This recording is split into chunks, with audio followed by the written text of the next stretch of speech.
আসসালামু আলাইকুম, welcome back to my channel Shahinambia recipe and blog. আজকে আমি আপনাদের সঙ্গে শেয়ার করব মাছ ভুনার রেসিপি। তো রেসিপিটা দেখতে থাকুন, ইনশাল্লাহ অনেক ভালো লাগবে।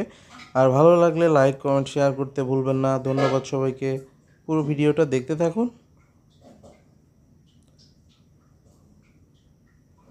তো আমি এখানে 5 পিস মাছ নিয়ে নিয়েছি। এখানে সামান্য পরিমাণ মরিচের গুঁড়া এবং হলুদের গুঁড়া আর সামান্য পরিমাণ লবণ দিয়ে মাছটাকে একটু ভালোভাবে মাখিয়ে নেব মাছটাকে ভেজে নেওয়ার জন্য। তো এগুলো দিয়ে মাছটাকে সুন্দর করে মাখিয়ে নিতে হবে।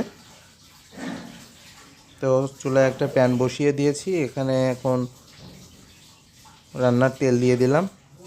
তেলটা যখন একটু গরম হয়ে আসবে তখন মাছগুলো এক এক করে সবগুলো দিয়ে দিচ্ছি।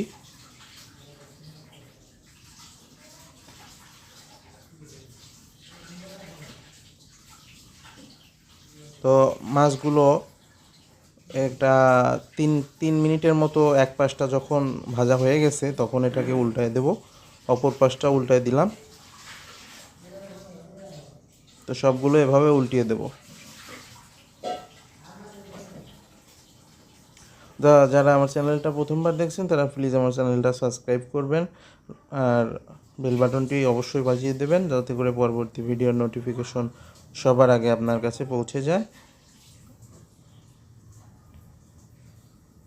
তো এই পাশটা 3 মিনিটের মতো হয়ে গেছে। তো মাছগুলো কিন্তু আমার ভাজা হয়ে গেছে।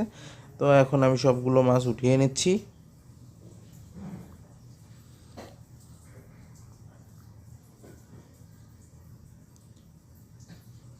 তো মাছ ভাজা প্যানে এখন আমি কিছুটা পরিমাণ পেঁয়াজ কুচি দিয়ে দিচ্ছি।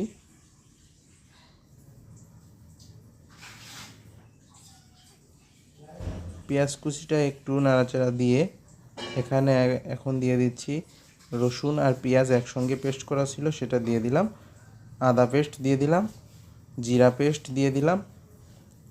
এখন একটু ভালোভাবে এটাকে মিশিয়ে নিচ্ছি।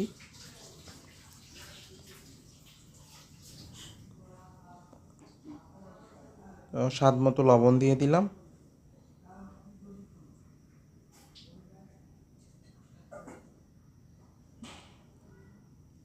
এখন দিয়ে দিচ্ছি হলুদ গুঁড়া,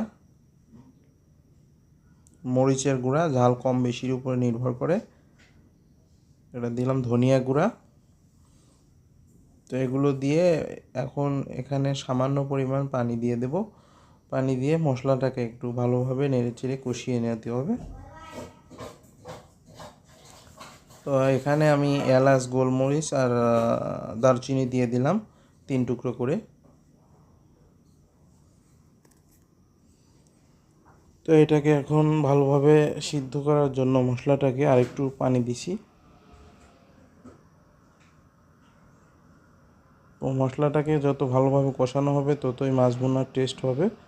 তো ভেজে রাখা মাছগুলো এখন দিয়ে দিচ্ছি।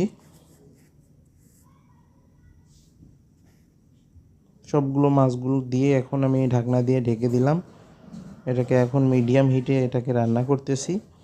তো এক পাশটা হয়ে গেলে অপর পাশটা আমি এর মাঝখানে উল্টিয়ে দিয়েছিলাম। তো আবারও এই মাছগুলোকে আলতো হাতে একটু নাড়াচাড়া দিয়ে উল্টিয়ে দিচ্ছি।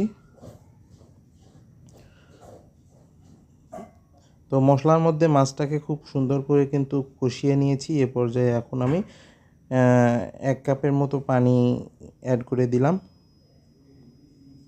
মাছ ভুনা করতে বেশি পানি দিতে হচ্ছে না। মাছটা ভেজে নিয়েছিলাম, তারপরে মশলার মধ্যে মাছটাকে কষিয়ে নিয়েছি। তো দেখতে পাচ্ছেন যে পানি দিয়েছিলাম, পানিটা কিন্তু অনেকটাই শুকিয়ে গেছে।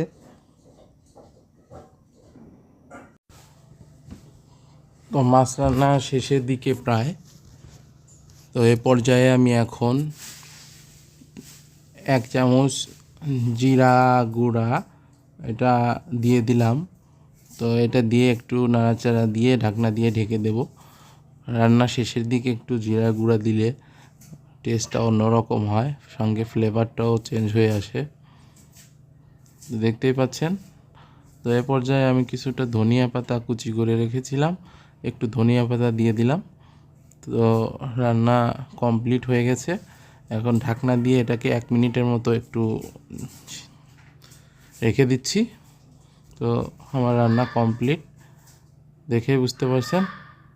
তো কেমন হয়েছে কমেন্ট করে জানাবেন। ধন্যবাদ সবাই।